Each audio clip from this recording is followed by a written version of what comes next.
Hello my dear students and parents, JoSAA round 2కి సంబంధించి కొన్ని విషయాలు మీతో షేర్ చేసుకోవడానికి వీడియో చేస్తున్నాను. సో జోసా రౌండ్ 2 అనేది మనకి 21 జూన్ సాయంత్రం 5 గంటల తర్వాతనే సీట్ అలాట్మెంట్ అయితే జరుగుతుంది. సో ఇప్పుడు మనం ప్రజెంట్ రౌండ్ 1లో ఉన్నాం కాబట్టి రేపటి వరకు అంటే 20th సాయంత్రం 5 గంటల వరకు మీకు ఏమన్నా క్వెరీస్ ఉన్నా, ఏది రౌండ్ 1కి సంబంధించి క్వెరీస్ ఉన్నా అవి క్లియర్ చేసుకోవడానికి అయితే టైం ఉండింది. సో ఇది ప్రజెంట్ రౌండ్ 1 టైంలో మనం ఉన్నాం. సో రౌండ్ 2 ఎల్లుండి వస్తుంది. ఎల్లుండి సాయంత్రం 5 గంటల తర్వాత సీట్ అలొకేషన్ జరుగుతుంది. మరి కొత్తగా వచ్చేటువంటి ఆప్షన్స్ ఏమన్నా ఉన్నాయా రౌండ్ 2లో అంటే, ముందుగా మీకు కొత్తగా కనిపించేది ఏంటంటే ఎగ్జిట్ కానీ విత్డ్రాల్ కానీ కనిపిస్తుంది. Exit or withdrawal. ఎగ్జిట్ ఎవరు అవ్వాలి అంటే రౌండ్ 1లో సీట్ రాని వాళ్ళు ఎగ్జిట్ ఆప్షన్ ఉంటుంది. రౌండ్ 1లో సీట్ వచ్చి నచ్చని వాళ్ళకి విత్డ్రా ఆప్షన్ ఉంటుంది. సీట్ వచ్చిన వాళ్ళేమో విత్డ్రా చేసుకుంటారు, సీట్ రాని వాళ్ళేమో ఎగ్జిట్ అయిపోతారు. మరి ఏంటి రెండింటికి తేడా అంటే, సో ఎగ్జిట్ అంటే జనరల్గా రౌండ్ 1లో సీట్ రాలేదు, అతనికి వేరే ఆపర్చునిటీ ఉంది, టైం అయిపోతుంది, సో ఇంకా వెయిట్ చేయలేడు కాబట్టి ఎగ్జిట్. ఓకే, సో ఇది అయిపోతుంది. ఇంకొక విత్డ్రా ఏంటంటే ఆల్రెడీ ఒక సీట్ వచ్చింది కానీ నచ్చలేదు, వేరే చోట ఇంకొక ఆపర్చునిటీ ఉంది, అది టైం అయిపోతుంది, రైట్. సో ఇక్కడ విత్డ్రా చేసుకోవడం, ఎందుకంటే పేమెంట్ చేసి ఉన్నాడు కాబట్టి. ఎగ్జిట్ అయ్యే వాళ్ళు ఆల్రెడీ పేమెంట్ చేసి ఉండరు, ఎందుకంటే సీట్ రాలేదు కాబట్టి. విత్డ్రా చేసేవాళ్ళు ఆల్రెడీ అమౌంట్ పే చేశారు కాబట్టి దాన్ని విత్డ్రా చేసుకుంటున్నారు. అర్థమైందా? చిన్న మిస్టేక్, చిన్న క్లారిఫికేషన్ అన్నమాట ఇది. ఎగ్జిట్ అయ్యే వాళ్ళు కౌన్సిలింగ్ నుంచి నిష్క్రమించేస్తారు, విత్డ్రా అయ్యే వాళ్ళు కూడా అంతే, కౌన్సిలింగ్ నుంచి బయటకు వచ్చేస్తారు. కానీ విత్డ్రా అయ్యే వాళ్ళు ఏం చేస్తారు, ఆల్రెడీ పేమెంట్ చేసి ఉంటారు కాబట్టి విత్డ్రా చేసుకుంటారు. ఎగ్జిట్ అయ్యే వాళ్ళు సీట్ రాలేదు, పేమెంట్ చేయలేదు, కానీ ఇక కౌన్సిలింగ్లో ఉండరు, అది ఎగ్జిట్ ఆప్షన్. సో మీ ఎగ్జిట్ కానీ విత్డ్రా కానీ చేసుకోవడానికి టైం ఎప్పుడంటే జూన్ 22 నుంచి మీకు టైం ఇస్తాడు. జూన్ 22 నుంచి చూడండి, initiation of withdrawal of seat or exit from seat allocation process round 2 June 22 10 AM నుంచి 26th వరకు ఉంటుంది. 22 నుంచి 26th 5 PM వరకు అయితే ఉంటుంది విత్డ్రా కానీ ఎగ్జిట్ కానీ అవ్వాల్సిన వాళ్ళకి. గుర్తుపెట్టుకోండి, అలా అనిపిస్తేనే మీకు, ఒకవేళ మీరు విత్డ్రా కానీ ఎగ్జిట్ కానీ చేసుకోవాలనిపిస్తే ఈ టైంని యూజ్ చేసుకోవాలి. 22 జూన్ 10 AM నుంచి 26th ఈవినింగ్ 5 PM వరకు అయితే మీరు ఈ అవకాశాన్ని యూజ్ చేసుకోవచ్చు. ఇక ఎగ్జిట్ అవ్వాలా విత్డ్రా అవ్వాలా అది మీ ఇష్టం, మీకున్నటువంటి ఆపర్చునిటీస్, మీకున్నటువంటి వేరే ఆల్టర్నేటివ్స్ని బట్టి మీరు డిసైడ్ చేసుకోండి, రైట్. సో ఇక్కడ రౌండ్ 2లో సీట్ అలాట్మెంట్ అయిన వాళ్ళు జూన్ 22 సాయంత్రం 5 గంటల తర్వాత మీకు సీట్ అలొకేషన్ మీకు అక్కడ చూపిస్తుంది. నిన్న ఎలాగైతే చూసారో, అంటే రౌండ్ 1 ఎలాగైతే చూసారో సేమ్ అలానే లాగిన్ అయి చూసుకుంటే మీకు అక్కడ రౌండ్ 2 సీట్ అలాట్మెంట్ అని కనిపిస్తుంది. దాన్ని క్లిక్ చేస్తే మీకు సీట్ అలాట్ అయిందా లేదా తెలుస్తుంది. సీట్ అలాట్ అయింది అనుకోండి, కొత్తగా సీట్ అలాట్ అయింది అంటే రౌండ్ 1లో రాలేదు, రౌండ్ 2లోనే వచ్చింది. వాళ్ళందరూ ఏం చేయాలంటే ఆన్లైన్ రిపోర్టింగ్ చేయాలి. ఎప్పటి నుంచి చేయాలి ఆన్లైన్ రిపోర్టింగ్ అంటే, అదే రోజు, ఏది 21 జూన్ ఎల్లుండి నాడు, అదే రోజు సాయంత్రం 5 గంటల నుంచి 25వ తారీఖు జూన్ సాయంత్రం 5 గంటల వరకు ఏం చేయాలి, ఆన్లైన్ రిపోర్టింగ్ చేయాలి. ఆన్లైన్ రిపోర్టింగ్ అంటే ఏముంటుంది సార్ అంటే, ఫస్ట్ మీరు రెస్పాన్స్ ఇవ్వాలి. రెస్పాన్స్ అంటే ఏంటి, ఫ్రీజ్, ఫ్లోట్, స్లైడ్, మీకు వచ్చినటువంటి సీట్ను బట్టి ఫ్రీజా, ఫ్లోటా, స్లైడా, ఈ మూడిట్లో ఆప్షన్ ఇచ్చుకోవాలి. తర్వాత డాక్యుమెంట్స్ అప్లోడ్ చేయాలి. తర్వాత మీరు ఫీ పేమెంట్ చేయాలి. సో ఫీ పేమెంట్ చేయాలి. ఈ మూడు చేయడాన్ని, ఈ మూడింటిని కలిపి ఆన్లైన్ రిపోర్టింగ్ అంటాం. కొత్తగా సీట్ వచ్చిన వాళ్ళు, ఒకవేళ రౌండ్ 1లో సీట్ వచ్చింది ఆల్రెడీ, ఇప్పుడు రౌండ్ 1లో ఉన్నారు కదా, మీకు సీట్లు వచ్చినాయి, ఫ్రీజ్ చేసేసిన వాళ్ళు అసలు ఏమి చేయక్కర్లేదు. ఫ్రీజ్ చేసేసుకున్న వాళ్ళు రౌండ్ 1లోనే ఫ్రీజ్ చేశారనుకోండి, మీరు ఏమీ చేయాల్సిన పని లేదు. మీరు అప్ టు కౌన్సిలింగ్ అయ్యేంత వరకు వెయిట్ చేయడం, అప్పుడప్పుడు మీకు ఏ కాలేజ్ అయితే అలాట్ అయిందో ఆ కాలేజ్ వెబ్సైట్ చెక్ చేసుకుంటూ ఉండటం. కాలేజ్ వెబ్సైట్లో ఏమన్నా ఇన్ఫర్మేషన్ ఉందా అంటే, ఫస్ట్ ఇయర్ స్టూడెంట్స్ ఎప్పుడు రావాలి ఏంటనేది ఏమన్నా అనౌన్స్మెంట్ ఉందా లేదా చెక్ చేసుకుంటే సరిపోతుంది. ఫ్రీజ్ చేయకుండా, రౌండ్ 1లో ఫ్రీజ్ చేయకుండా ఫ్లోట్ కానీ స్లైడ్ కానీ పెట్టిన వాళ్ళు ఉన్నారు. వాళ్ళు జస్ట్ 21వ తారీఖు సాయంత్రం 5 గంటల తర్వాత మీరు ఒకసారి చెక్ చేసుకుంటే మీకు సీటు మారిందా లేదా చూసుకోండి. సీట్ అదే ఉందనుకోండి, మీకు ఫ్లోట్లో ఉంటే ఫ్లోట్ కంటిన్యూ అవుతూ ఉంటుంది, స్లైడ్లో ఉంటే స్లైడ్ కంటిన్యూ అవుతూ ఉంటుంది. మీరు సపరేట్గా మళ్ళీ పెట్టాల్సిన పని లేదు, బై డిఫాల్ట్గా చూపిస్తూనే ఉంటుంది. ఏది విల్లింగ్నెస్లోకి వెళ్తే మీకు విల్లింగ్నెస్ ఆల్రెడీ ఎగ్జిస్టింగ్ విల్లింగ్నెస్ చూపిస్తుంది. ఎగ్జిస్టింగ్ అంటే ఆల్రెడీ మనం రౌండ్ 1లో ఇచ్చిన విల్లింగ్నెస్ చూపిస్తుంది, రైట్. ఫ్లోట్ ద్వారా రౌండ్ 2కి వెళ్ళాం అనుకోండి, ఫ్లోటే చూపిస్తుంది. స్లైడ్ ద్వారా రౌండ్ 2కి వెళ్ళాం అనుకోండి, స్లైడే చూపిస్తుంది. మీరు ఒకవేళ ఫ్లోట్ ఇచ్చిన వాళ్ళు ఈసారి నిర్ణయం మార్చుకొని స్లైడ్కి వెళ్దాం అనుకుంటే స్లైడ్ పెట్టుకోండి, మీ ఇష్టం. ఇక వెయిట్ చేయను అనుకుంటే ఫ్రీజ్ చేసేసుకోండి, అది కూడా మీ ఇష్టం. స్లైడ్ ఇచ్చిన వాళ్ళు, ఏది ఇప్పుడు రౌండ్ 1లో స్లైడ్ ఇచ్చిన వాళ్ళు రౌండ్ 2కి వెళ్తున్నారు కదా, రౌండ్ 2కి వెళ్ళినప్పుడు స్లైడ్ బై డిఫాల్ట్గా ఉంటుంది.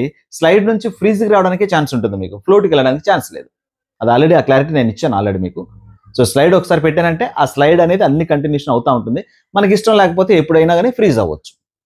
సో నెక్స్ట్ రౌండ్లో మీరు ఫ్రీజ్ అయ్యేదానికి ఛాన్స్ ఉంది. ఒకవేళ మీ ఇష్టం, లేదు సార్ నేను వెయిట్ చేస్తాను 6 రౌండ్స్ వరకు అంటే మీకు ఆ స్లైడ్ అలానే కంటిన్యూ అవుతూ ఉంటుంది. దాని గురించి ఏమి సపరేట్గా మీరు ఏ బటన్స్ క్లిక్ చేయాల్సిన పర్లేదు. సో సీట్ వచ్చినప్పుడు మాత్రం డెఫినెట్గా సీట్ రౌండ్ 2లో కొత్తగా సీట్ వచ్చిన వాళ్ళు మాత్రం ఇవి చేయాలి. ఆల్రెడీ రౌండ్ 1లో వచ్చిన వాళ్ళు ఇప్పుడు నేను చెప్పినట్టుగా జస్ట్ మీరు విల్లింగ్నెస్ని మార్చుకుంటే సరిపోతుంది, లేదా అలా కంటిన్యూ చేస్తానికి ఏం లేదు. ఓకేనా? సీట్ వచ్చిన వాళ్ళు మాత్రం నాకు ఫోన్ చేయండి. రౌండ్ 2లో కొత్తగా సీట్ వచ్చిన వాళ్ళు. కొత్తగా సీట్ రావడం అంటే ఏంటి? రౌండ్ 1లో రాకుండా రౌండ్ 2లోనే వచ్చిన వాళ్ళు ఏం చేయాలి ఏంటనేది నేను నాకు వివరంగా చెప్తాను. సో దాన్ని బట్టి మీరు చేసేసుకోవచ్చు. గ్రూప్లో కూడా అన్ని అప్డేట్స్ ఉన్నాయి, మీరు కావాలంటే చూసుకోండి. ఒకవేళ ఇప్పుడు రౌండ్ 1లో సీట్ వచ్చి ఫ్లోట్ కానీ స్లైడ్ ద్వారా కానీ నెక్స్ట్ రౌండ్కి వెళ్ళిన వాళ్ళకి సీట్ మారింది అనుకోండి, పరిస్థితి ఏంటి? సీట్ కూడా మారే ఛాన్స్ ఉంది కదా. సీట్ మారిన వాళ్ళు ఏం చేయాలి? సీట్ మారిన వాళ్ళు అయితే ఏమి ఇచ్చారు, ఆటోమేటిక్గా బై డిఫాల్ట్గా ఫ్లోట్ ఇస్తే ఫ్లోట్ కంటిన్యూ అవుతూ ఉంటుంది, స్లైడ్ ఇస్తే స్లైడ్ కంటిన్యూ అవుతూ ఉంటుంది. ఫ్లోట్ నుంచి స్లైడ్కి రావాలంటే రావచ్చు, స్లైడ్ నుంచి మాత్రం ఫ్రీజ్కి వెళ్ళొచ్చు. ఇది నేను క్లారిటీ ఇచ్చాను. బట్ ఒకవేళ సీట్ మారింది, మళ్ళీ ఇప్పుడు రౌండ్ 2లో కూడా సీట్ మారింది. రౌండ్ 1లో వరంగల్ కెమికల్ వచ్చింది, రౌండ్ 2కి వెళ్ళేసరికి స్లైడ్ ఆప్షన్ పెట్టుకొని కెమికల్ నుంచి ఈసారి మెకానికల్కి వెళ్ళాడు అనుకుందాం. సో ఇప్పుడు ఏం చేయాలి? మళ్ళీ మీకు ఆప్షన్స్ ఉంటాయి. విల్లింగ్నెస్ ఒకటి ఇస్తే సరిపోతుంది. ఆల్రెడీ డాక్యుమెంట్స్ వెరిఫికేషన్ అయిపోయింది, ఫీ పేమెంట్ అయిపోయింది, అండ్ విల్లింగ్నెస్ కూడా ఇచ్చేసారు కదా. ఇప్పుడు రౌండ్ 2లో మళ్ళీ సపరేట్గా మీరు విల్లింగ్నెస్ ఇచ్చుకోవచ్చు. ఫ్లోట్ ద్వారా వెళ్ళారు కదా, లేదా స్లైడ్ ద్వారా వెళ్ళారు కదా, సీట్ మారింది కదా. మారినప్పుడు మళ్ళీ అదే కాలేజీలో వరంగల్లో స్లైడ్ పెట్టారు, వరంగల్లో మెకానికల్ వచ్చింది, స్లైడ్ అలా కంటిన్యూ అవుతూనే ఉంటుంది, మీరేం పెట్టక్కర్లా సీట్ వచ్చిన వాళ్ళకి కూడా. ఓకేనా? ఫ్లోట్ ద్వారా వెళ్ళిన వాళ్ళకి, ఫర్ ఎగ్జాంపుల్ వరంగల్లో కెమికల్ వచ్చింది, ఈసారి ఫ్లోట్ ఆప్షన్ ద్వారా వెళ్ళినప్పుడు సూరత్కల్లో బయోటెక్నాలజీ వచ్చింది అనుకుందాం పైన, వాళ్ళకి ఏం చేయాలి? సో మళ్ళీ మీరు విల్లింగ్నెస్ మార్చుకోవడానికి ఛాన్స్ ఉంటుంది. విల్లింగ్నెస్ మార్చుకోవడం అంటే ఏంటి? ఫ్రీజ్ అయినా అవ్వచ్చు, స్లైడ్ అయినా అవ్వచ్చు, మళ్ళీ ఫ్లోట్ అలానే కంటిన్యూ చేయొచ్చు. సో మీరు ఏది ప్రెస్ చేసినా ప్రెస్ చేయకపోయినా రౌండ్ 1లో ఏదైతే విల్లింగ్నెస్ ఇచ్చారో అది బై డిఫాల్ట్గా వెళ్తూనే ఉంటుంది. ఫ్రీజ్ అయిన వాళ్ళ గురించి కాదు నేను మాట్లాడేది. Don't be confuse. మీరు ఫ్లోట్ పెట్టుకొని రౌండ్ 2లోకి వెళ్ళారు, సీట్ మారినా సరే బై డిఫాల్ట్గా ఎగ్జిస్టింగ్ విల్లింగ్నెస్ ఫ్లోటే ఉంటుంది. దాన్ని చేసుకుంటే స్లైడ్ కన్నా చేసుకోండి, లేదా ఫ్రీజ్ అని చేసుకోండి. లేదా నాకు ఫ్లోట్ కంటిన్యూషన్ చేస్తాను 6వ రౌండ్ వరకు అంటే ఫ్లోట్ అలా కంటిన్యూ అవుతూనే ఉంటుంది. అందులో ఇక ఎలాంటి మిస్టేక్స్ లేవు, ఎలాంటి కన్ఫ్యూషన్స్ కూడా వద్దు. స్లైడ్ పెట్టారు రౌండ్ 1లో, రౌండ్ 2కి వెళ్ళారు, సీట్ మారింది, నువ్వు దాన్ని ఫ్రీజ్ చేసేంత వరకు స్లైడ్లోనే ఉంటావు. నువ్వు ఈసీ వచ్చింది వరంగల్, స్లైడ్ పెట్టావు, సిఎస్సి కోసం లేదా ఆర్టిఫిషియల్ ఇంటెలిజెన్స్ కోసం పెట్టావు, లేదా విఎల్ఎస్ఐ కోసం పెట్టావు, స్లైడ్లో విఎల్ఎస్ఐ వచ్చింది, మరి నువ్వు ఫ్రీజ్ చేసుకోవాలా మళ్ళీ స్లైడ్ కంటిన్యూ చేయాలనేది నీ ఇష్టం. ఆ 2 ఆప్షన్లే కనిపిస్తాయి నీకు. అర్థమవుతుందా? సో ఇది సీట్ వచ్చిన వాళ్ళు, సీట్ రాని వాళ్ళు, కొత్తగా సీట్ వచ్చిన వాళ్ళు, ఈ ముగ్గురు ఇలా చేయాల్సి ఉంటుంది. టైమింగ్స్ గుర్తుపెట్టుకోండి, dates are very very important. మీరు డాక్యుమెంట్స్ ఎంత ఎర్లీగా అప్లోడ్ చేస్తే, ఇక్కడ ఈ డాక్యుమెంట్స్ ఎంత ఎర్లీగా అప్లోడ్ చేస్తే అంత తొందరగా కంప్లీట్ అవుతుంది ప్రాసెస్. అండ్ ఆ తర్వాత మీకు చిన్న చిన్న క్వెరీస్ వస్తే క్వెరీస్ని క్లియర్ చేసుకోవాలి. ఓకేనా? డాక్యుమెంట్స్ అప్లోడ్ చేసేటప్పుడు చాలామందికి మీకు 10th class memo and intermediate short memo and ఆ తర్వాత క్యాస్ట్ సర్టిఫికేట్, మళ్ళీ స్టేట్ ఆఫ్ ఎలిజిబిలిటీ అంటే చాలా కాలేజీలు ఇంటర్మీడియట్ మెమోనే అడిగినాయి క్వెరీ కింద. ఒకవేళ హాల్ టికెట్ పెట్టినా క్వెరీ కింద మెమోని అడిగినాయి. కొన్ని 2-3 కాలేజీలు మాత్రమే ఇంటర్ మెమో పెట్టినప్పుడు మళ్ళీ అడ్మిట్ కార్డు పెట్టండి అని చెప్పేసి క్వెరీ అడగడం జరిగిందనమాట. సో అవన్నీ చిన్న చిన్నవి. మీరు ఇంటర్మీడియట్ అడ్మిట్ కార్డు ఉన్నా లేకపోయినా రైట్, మీ టీసీ అయితే ఉంటుంది and right me intermediate memo అయితే ఉంటుంది. ఓకేనా? సో ఇవి జాగ్రత్తగా పెట్టుకోండి. మెడికల్ సర్టిఫికేట్ మాత్రం ప్రతి కాలం కూడా అన్ని కూలంకషంగా అన్ని చెక్ చేసుకోండి. మీరు మెడికల్ సర్టిఫికేట్లో ఉన్న అన్ని కాలమ్స్ అన్ని రాస్తారా లేదా, ఫిల్ చేస్తారా లేదా చూసుకోండి. And signature of the doctor and sign of the doctor and registration number, stamp ఇవి ఉన్నాయి లేవు చూసుకోండి. కింద ఉన్న 2 బాక్సుల్లో కూడా ఫుల్ఫిల్ అవుతున్నాడా లేదా అని ఒక కన్సిడరేషన్ ఉందన్నమాట. కన్క్లూజన్లో డిక్లరేషన్ అనమాట. అది డాక్టర్ మిమ్మల్ని you are fit for the admission into JoSAA అని చెప్పేసి అని చెప్పినప్పుడు ఫస్ట్ బాక్స్ టిక్ మార్క్ ఉండాలి, సెకండ్ బాక్స్ ఇంటూ మార్క్ ఉండాలి. లేదా ఫస్ట్ బాక్స్ ఒకటే టిక్ మార్క్ పెట్టండి, సెకండ్ బాక్స్ ఖాళీగా ఉంచండి.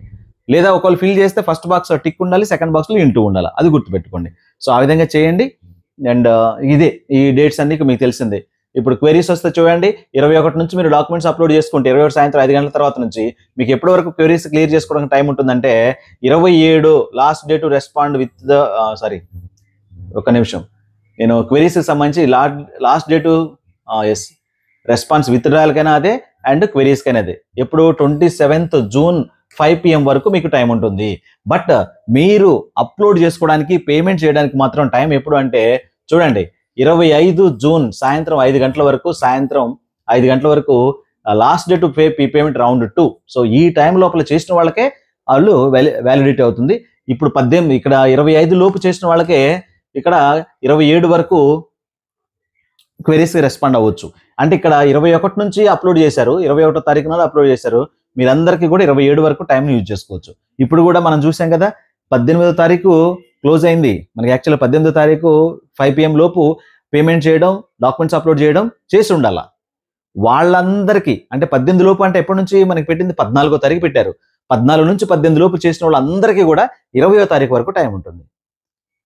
రైట్, రేపటి వరకు టైం ఉంది. అలాగే ఇప్పుడు కూడా 21 నుంచి 25 లోపు చేసిన వాళ్ళందరికీ కూడా ఎక్కడి వరకు టైం ఉంటుంది?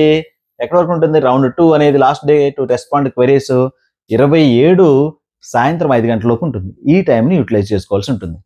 ఓకేనా? ఇక ఐఐటీల వాళ్ళ గురించి మాట్లాడదాం. ఐఐటీ స్టూడెంట్స్ ఎవరైతే ఫ్రీజ్ చేసేసుకున్నారో, రౌండ్ 1లో ఫ్రీజ్ చేసేసారు, ఇంకా మీరు కామ్గా కాలేజ్ వెబ్సైట్ చూసుకోండి. మీరు పార్షియల్ అడ్మిషన్ ఫీజు కూడా కట్టే పని లేదు. ఐఐటీలో సీట్ వచ్చిన స్టూడెంట్స్ ఎవరికైతే ఫ్రీజ్ చేసేసుకున్నారో వాళ్ళందరూ కూడా మీ ఐఐటీ ఇన్స్టిట్యూషన్స్ యొక్క వెబ్సైట్ చూసుకోండి. వాళ్ళు ఎప్పుడు కాల్ఫర్ చేస్తే ఆ టైంకి మీరు అన్ని సర్దుకొని మీరు కాలేజ్కి వెళ్ళిపోండి. మీరు పార్షియల్ అడ్మిషన్ ఫీజు కట్టాల్సిన పర్లేదు. ఐఐటీ స్టూడెంట్స్ ఎవరైనా సరే, ఏ రౌండ్లో సీట్ వచ్చినా సరే, అప్ టు 6th రౌండ్ వరకు కూడా మీరు కాలేజ్ వెబ్సైట్ చెక్ చేసుకోవడం, మీరు కాలేజ్కి వెళ్ళిపోవడం, పార్షియల్ అడ్మిషన్ ఫీజు మీకు ఉండదు. ఒకవేళ NIT plus system, NIT, IIIT, GFTI and కొన్ని ఆర్కిటెక్చర్కి సంబంధించిన ఏదైనా సరే, ఐఐటి కాకుండా మిగతా ఎవరైనా సరే పార్షియల్ అడ్మిషన్ ఫీజు కట్టాల్సి ఉంటుంది. ఈ పార్షియల్ అడ్మిషన్ ఫీజు అనేది మీకు జూలై 17వ తారీఖు తర్వాతనే, ఇప్పుడు దాకా లేదు. July 17, right? మనం జూన్ 17 కూడా దాటేసాం. ఇంకా 1 month టైం ఉంది దాదాపు. అప్పుడు మీరు పే చేయాలి. ఆ ఒక్కరోజే కాదు, దాదాపు దానికి 10 రోజులు టైం ఇస్తాడు. ఆ 10 రోజుల్లో ఏ రోజు నాడైనా మీరు పార్షియల్ అడ్మిషన్ ఫీజు పే చేయొచ్చు. అప్పటికి మీకు ఆ సీట్ నచ్చితే చేసుకోండి, నచ్చకపోతే చేయొద్దు. సో అది కూడా నేను చెప్తాను. పార్షియల్ అడ్మిషన్ ఫీజుకి ఇంకా నెల రోజుల టైం ఉంది కాబట్టి పార్షియల్ అడ్మిషన్ ఫీజు ఎప్పుడు కట్టాలనేటువంటి డౌట్ మీకు వద్దు. మీరు ఒకవేళ పార్షియల్ అడ్మిషన్ ఫీజు కట్టాల్సి వస్తే మీ యొక్క డాష్ బోర్డ్లో మీరు ఎప్పుడైతే లాగిన్ అవుతారో అక్కడ మీకు మీ ప్రొఫైల్ కిందనే చూపిస్తుంది పే పార్షియల్ అడ్మిషన్ ఫీజు అని ఉంటుంది. అప్పుడు దాన్ని క్లిక్ చేస్తే మీరు ఎంత కట్టాలో బై డిఫాల్ట్గా చూపిస్తుంది. అంత అమౌంట్ పే చేస్తే మీకు సరిపోతుంది. దాని గురించి ఇప్పుడే కంగారు పడాల్సిన పని లేదు. రైట్నా? ఐఐటీస్ వాళ్ళు అసలు కట్టక్కర్లేదు పార్షియల్ అడ్మిషన్ ఫీజు. ఏదైనా ఫీజులు ఉంటే కాలేజ్కి వెళ్ళిన తర్వాత కట్టాలి. NIT ప్లస్ సిస్టమ్ మాత్రం పార్షియల్ అడ్మిషన్ ఫీజు కట్టాలి. ఈ పార్షియల్ అడ్మిషన్ ఫీజు మీరు కాలేజ్కి వెళ్ళి కట్టబోయేటువంటి ఫీజులో మినహాయించుకునే మీకైతే ఫీజు మిగతా బ్యాలెన్స్ కట్టించుకోవడం జరుగుతుంది. ఓకేనా? సో ఇది వీడియో. నచ్చితే లైక్ చేయండి, ఫ్రెండ్స్కి అయితే షేర్ చేయండి. Thank you.